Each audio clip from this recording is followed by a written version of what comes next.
ایا تا په خوب کې داسې څه لیدلي چې له خوبه د زړه په درزا راپاڅېدلی؟ کیدای شي دا د غم او خفګان نښه وي. راځئ نن یې تعبیر واورو. انسان کله ناکله داسې خوبونه ویني چې زړه پرې تنګېږي، د زړه درزا زیاتېږي او سهار د یوې غمجنې فضا احساس کوي.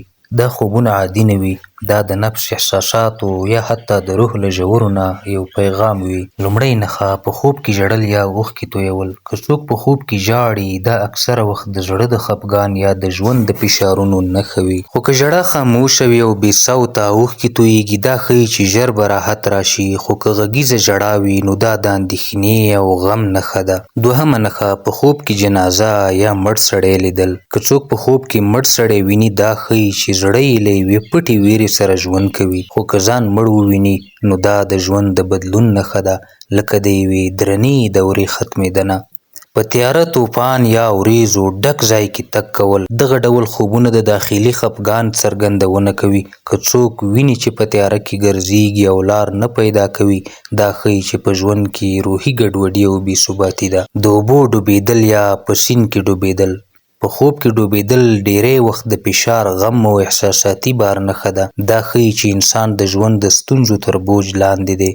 خو که له اوبو ژغورل کېږي، نو دا د خلاصون او امید نښه ده. د ویرجنو جامو اغوستل یا تور رنګونه. که څوک تور کالي، خړ یا ویرجن لباسونه اغوندي، دا د خفګان، ماتې او احساساتي دروند حالت نښه ده. د خوږو خلکو د پرېښودو یا ورکېدو خوب.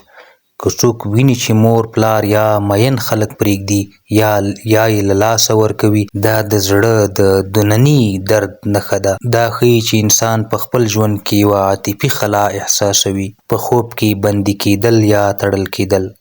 دغه خوبونه د ذهني فشار او د ازادۍ د کمښت نښه وي. دا ښیي چې څوک د ژوند له حالاتو نه ستړی شوی او د خلاصون غوښتونکی دی. په خوب کې د زړه درزا یا ویره احساسول.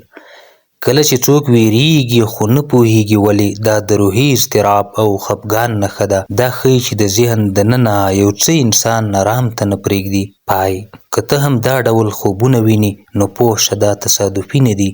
دا د روح پیغام دی چې غواړي درته ووایي ارام شه، فکر بدل کړه او د زړه دروازې پر رڼا پرانیزه. داسې نور حیرانوونکي د خوب تعبیرونه هره ورځ زموږ په چینل کې اورېدلی شئ. سبسکرایب وکړئ، لایک وکړئ او دا ویډیو له نورو سره شریکه کړئ.